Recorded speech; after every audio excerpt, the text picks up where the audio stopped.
Welcome to the PCOS Fertility Health Podcast, where you will learn how to boost your chances of getting pregnant. You are in the right place if you have PCOS and you are struggling to get pregnant. You are tired of getting dismissive information like, just eat better and stay on birth control, and you want fertility answers. Join me, your host, Dr. Angela Potter, to learn key steps to optimize fertility with PCOS. I am the creator of the PCOS Fertility Protocol and have also shared the stage with leaders from companies like Microsoft and Google. So get ready for another powerful episode about boosting fertility with PCOS. Let's dive in. Labs are concrete information that you have to then create a fertility plan based on what's going on in your specific body that helps open up your chances of getting pregnant.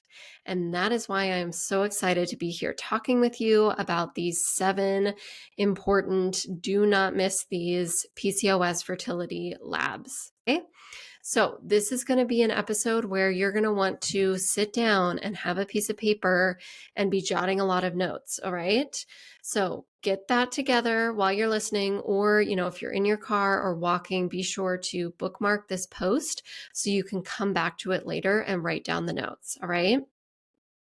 So the benefits of having PCOS fertility labs are that it's this concrete information in front of you that can be used to then create this really amazing fertility plan moving forward. It is also really helpful to share with your partner because sometimes partners don't really understand why you're reaching out to get extra support, what's going on, why you can't just be going to your regular old doctor and getting this kind of support, or why you need to be spending a little extra finances and time on these things. So showing them results is super helpful to be like, okay, look at these hormone levels. They're not doing what they're supposed to be doing. Look at these deficiencies I've got with vitamin D and iron, and this needs to be optimized to help fertility. So that can be an excellent benefit to getting labs done with PCOS. The other important aspect of lab tests with fertility is interpreting the results from an optimal fertility standpoint, which not all fertility doctors are doing. So it's one thing to look at the standard reference range when a lab comes back. That's what, will tell you, oh, whatever you're testing for is high or low, because they're doing that against the standard reference range. They're saying, okay, are you in this standard reference range? That's one thing. But then there's also an optimal range for fertility. This is really important for thyroid levels, okay, for iron levels, for vitamin D. So you need to be interpreting the labs, or have a doctor who can interpret the labs from an optimal fertility point of view. Now, you might be wondering, well, why am I just spending a whole episode talking about labs? Because aren't doctors running labs for fertility? Yes, they are, but there's a big shortfall. The labs that are getting run for fertility are typically not comprehensive enough, and particularly for PCOS. So you want a specific set of labs that really dives into what's going on in your unique picture, because you know that I am a huge proponent of individualized care with PCOS. I mean, that is when fertility opens up, when you can get that individualized care. And having these labs creates that groundwork to understand what specific things are going on in your body that need to be addressed. And if you're not getting the right labs run or enough labs run, then you're just getting little bits and pieces of this framework, right? So you might be just getting the concrete, but you need the structural supports as well, right? So you're just getting little pieces of the bigger picture. And what you need is the entire foundation. Because with PCOS, you really need to know what's going on inside the body that is contributing to your fertility struggles. So that's why this episode is super important for you to listen to. You can read the transcript and see what labs you have and then what labs are missing that you need to go out and ask for. Before we get into it, I just want to say thank you so much for being here. Honestly, it is such a joy to have you here in this community and to be able to just talk with you on this platform. So thank you. And if you are enjoying this podcast, please leave a positive review over on Apple Podcasts. That would mean so much to me because reviews right now are what fuels this podcast, what keeps it going. And it also helps other people who need this information to be able to find it and get access to it. So thank you. All right. When we are talking about PCOS fertility labs, I want you to know that there's actually a variety of ways to get labs done. And what I mean by that is it's not just blood tests, okay, which might surprise you. You can get blood tests. You can also run labs through saliva and through urine. Some tests are actually better to look through urine and saliva. Some you can only look at urine tests to see particular hormones. I'm going to talk about that at the end. But understanding how to get tested for certain hormones is really important. Another benefit of doing something more than just a blood test, specifically doing the either saliva or urine tests, is that those are typically done at home.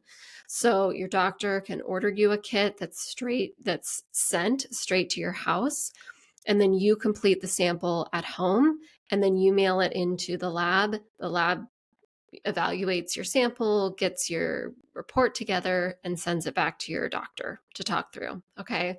But just that doing it at home piece is super simple. And then also, if you're afraid of needles, it's a great way to get some lab work done, because if that fear of needles is keeping you from getting this type of information, please know that there are options. All right. So let's dive into the top 7 labs not to miss with PCOS fertility. So the first one is progesterone. And progesterone is really important because it's pretty much what keeps the pregnancy going once you've made a baby. And if you're not getting enough progesterone, then you're not actually going to be able to keep that pregnancy going. So that's why it's really important to know your progesterone levels when you're trying to get pregnant. And then if you got pregnant, to get tested them as well, because your body's own progesterone production is what keeps the pregnancy going in the first trimester. In the second trimester, that switches. So the placenta takes over the progesterone production for the rest of the pregnancy, and your body's production of progesterone doesn't have that job anymore. Okay? So again, if you don't have enough progesterone early on when you're trying to get pregnant, then there's pretty low chances that it's going to be a successful pregnancy. And low progesterone is really common. That can extend the period to be longer. And it also is a sign that you're not ovulating if you have low progesterone. So progesterone is super important to get dialed in. But when looking at direct levels of progesterone, either through saliva or blood, you'll want to get those run on day 19, 20, or 21 of your cycle, or 7 days post ovulation. Okay, so we say day 19, 20, 21 for people who are ovulating on day 14. But if you're not ovulating until day 20, like you get a positive ovulation test, then you're going to be testing progesterone on day 27. Okay. And so understanding what your progesterone level is, because I've never ever seen it too high. I usually see it too low. And sometimes I'll see it right where it's supposed to be. Okay. But usually the issue with progesterone is that it's too low. And particularly with PCOS, If you're somebody who has irregular cycles and really long cycles, or cycles that, you only get one cycle a year, like a really long cycle, that progesterone is going to be important. Okay, so progesterone is what keeps the pregnancy going. You need it for ovulation and to help the uterus prepare for pregnancy, and you want to get it tested 7 days after ovulation. Here's something interesting. I have named this podcast title The 7 Most Important Labs, but there's more than 7 that I'm going to list here. So the second one is estrogen, LH, and FSH, 3 hormones that I'm going to lump together because they're tested on the same day, which is day 3 of the cycle. And again, day 1 is the first day of bleeding. So estrogen is the sister hormone to progesterone. Estrogen is dominant in the first half of the cycle. At ovulation, that switches, estrogen drops, and progesterone rises. Progesterone is dominant in the second half of the cycle. And so estrogen being that dominant hormone in the first half of the cycle, that follicular phase, we test it in that first phase and at day 3. LH and FSH are tested on day 3 as well. And those are 2 hormones that are coming from your brain that help to support ovulation. They're typically not where they're supposed to be with PCOS. I'll say that. But those 3 hormones, again, are day 3 hormones, and they're really important to understand are they in where they're supposed to be, where they can be doing their jobs to help with fertility as they're supposed to be. Estrogen, often I see it really elevated or really low. So you want estrogen to be in that optimal place for fertility. It's not one of those hormones that you want to just keep driving down lower and lower. Lab test number 3, testosterone. Testosterone is one of those labs that you really want to dive down pretty low, or one of those hormones that you want to dive down pretty low for people who have female hormones. Testosterone is a male dominant hormone for people with male organs. Testosterone is their dominant hormone. For women and people with female organs, testosterone is still an important hormone in the body. It helps with muscle building and libido and a variety of other things, but it really needs to stay in its optimal range. And testosterone is one of the parts of PCOS diagnosis, okay, having too much testosterone. And some doctors will just go off your symptoms to say, oh, okay, you've got this much extra hair growth, like on your chin and your back, and you have acne, lots of acne. Those are the 2 classic signs of excess testosterone. And so then they would say, okay, this, fits you into that PCOS diagnosis. But you do want to get testosterone tested because you want to see, again, you want to have that concrete number in front of you to understand, okay, where are my levels at? And to get a comprehensive look at testosterone, you want free and total testosterone levels run to understand what's going on. So free testosterone is the active testosterone running around in the body. Total testosterone tests both that free testosterone and then the bound testosterone. So that's helpful to see how much testosterone is free versus bound up and not being used. Okay? All right, so important PCOS fertility lab number 4 is thyroid. And this again is a panel, so it's more than one test. And the most important thing with PCOS fertility is to get a comprehensive thyroid panel because it's pretty well known in the medical community. It's very well known that thyroid issues impact fertility. And testing for thyroid is done very frequently at fertility clinics. I'm guessing you've had some thyroid testing done if you have gone to see a doctor and talked about your fertility. The shortfall is that not enough of the thyroid labs are getting tested, as in you're not getting a comprehensive look at thyroid. I will say 9 times out of 10, when I'm talking to somebody, they haven't gotten a comprehensive thyroid panel run. And when it comes to PCOS, people with PCOS have a 3 to 4 times greater chance of having thyroid issues than somebody without PCOS.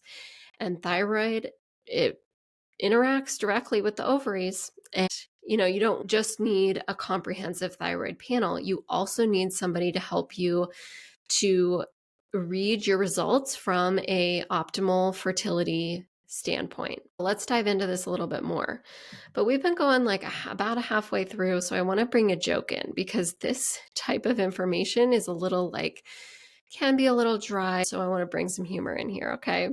So, what did the snail say when it sat on the turtle's back? Whee!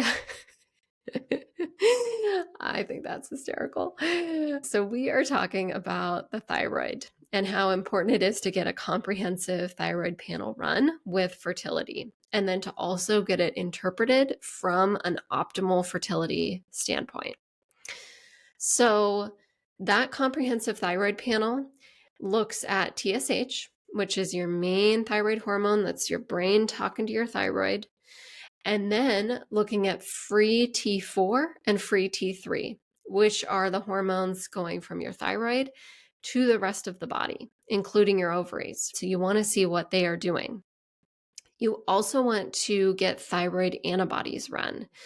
Thyroid antibodies look to see if you have an autoimmune condition of the thyroid, which is Hashimoto's thyroiditis. I see this very commonly along with PCOS.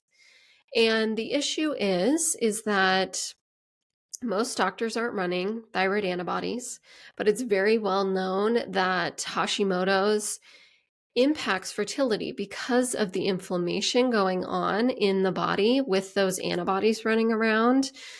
That impacts fertility. Also, Hashimoto's, kind of the classic sign of Hashimoto's is a TSH level, that main thyroid hormone from the brain to the thyroid, going up and down. So if you have a TSH level, if that's all your doctor is ordering, and they say, ooh, look, that's a nice healthy level, it's in our standard reference range, you're all good to go with that. Yet they aren't interpreting that from a fertility standpoint. So maybe your TSH is at a 4 or a 5, which is in the standard reference range, but way too elevated for fertility. And then they haven't ordered your thyroid antibodies, and your antibodies are 600 or above, which is out of the roof, and I've seen before commonly. Then you are missing out on this important piece of your fertility puzzle. And you can go and try and use as many fertility medications as you want.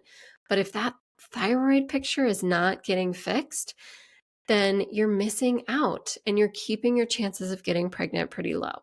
Do you see how this works? All right, so important lab test number 5 is sex hormone binding globulin. It's also known as just SHBG. It's easier to say it that way. And this binds to testosterone to make that testosterone unavailable to use. So if you have too little of this SHBG running around the body, then that means the testosterone that's in your body, can be more active. And when there's too much testosterone, that shuts down ovulation. So this is a part of the testosterone picture that's really important to see, okay, what's going on here? Lab test number 6, that's super important for PCOS fertility, is vitamin D.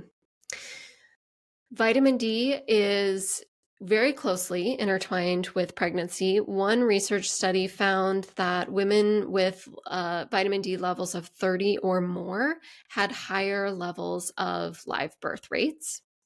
And women with PCOS have a greater chance of having a vitamin D deficiency. So this is a super low level, easy thing to get tested for, to understand where your current level is and to then figure out how much you need to take in order to bring your levels up to optimal fertility. And with vitamin D, it's a hormone. So, and there are risks of taking too much of vitamin D. So you have to know how much to give the body to help you get the right levels to support fertility. And PCOS important lab number 7 is ferritin. Ferritin is a storage form of iron, and the importance of iron is to support your blood, and it supports fertility. Lots of doctors will just look at your CBC, which your CBC is your red blood cells and white blood cells and what they're doing, which does show you anemia. And so they'll just look at that basic test to see, okay, is there anemia going on? Do we need to replace iron? But ferritin is the next level. Again, it's a super easy test to get run, and it gives you a lot of information because you can have a regular red blood cell that doesn't show any signs of anemia. And yet, if you have low iron, you're still keeping your chances of getting pregnant low.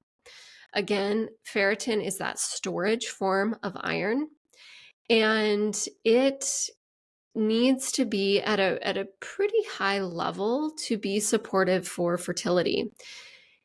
The standard reference range for iron, or for ferritin specifically, that range is typically around 10 to 100.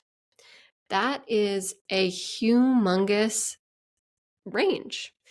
And if your doctor is interpreting your tests and you have a ferritin of 15 and they're telling you, okay, great, your ferritin is in standard reference, is within range, looks good, let's, get you on some letrozole or Clomid, you have got to put the brakes on because the ferritin level has to be up at a much higher level to help increase your chances of getting pregnant.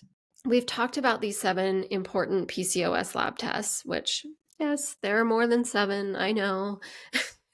I did warn you to have you grab a piece of paper and a pen so you could write down notes. And is that old school to say, hey, grab a piece of paper and a pen to make some notes? I don't know. Maybe everyone's making their notes on the computer. But anyway, so we've gone through 7 important fertility lab tests. And I do want to talk to you about how getting I would say the straightforward values of these labs are really important. For some of them, it's going to be important for you to take it to the next step.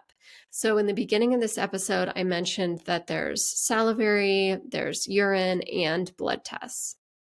Most of these tests all of these tests that we've talked about so far are super easy to be run through a blood test, like simple blood draw, get it done.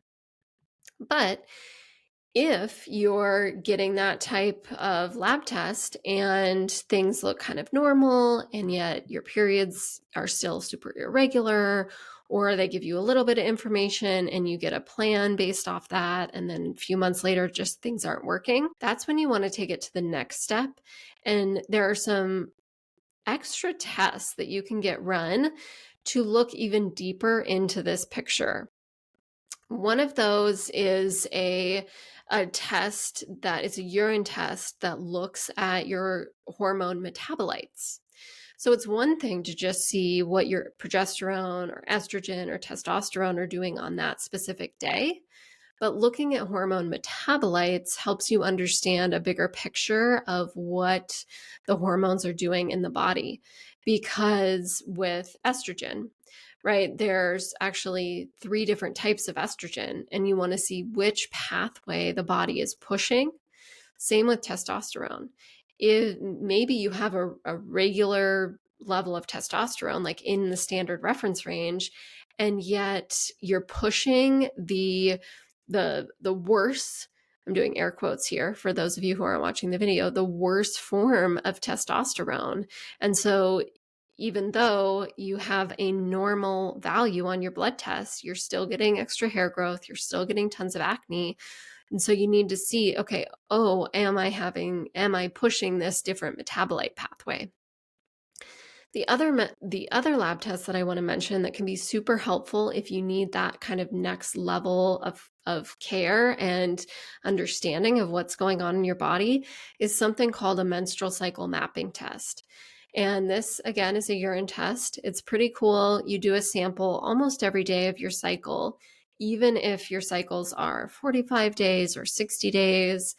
And then you send your samples back into the lab. And what you get is a chart that shows you on every day of your cycle what your estrogen, progesterone, and LH levels are doing. So that's really helpful to see, are you ovulating when you think you're ovulating? Is your estrogen doing what it's supposed to be doing all throughout the first half of the cycle? Is progesterone doing what it's supposed to be doing all throughout the second half of the cycle? So, I also want you to know that there's more options. Like there's more investigating that can be done to understand what's going on in your body to help get things smoothed out, to help you increase your chances of getting pregnant with PCOS. Okay? Great. So we talked about these 7 lab tests. Thank you so much for being here. If nobody has told you today, you are amazing and you are doing exactly what you need to be doing to just continue getting more information and figure out answers for your body and your fertility.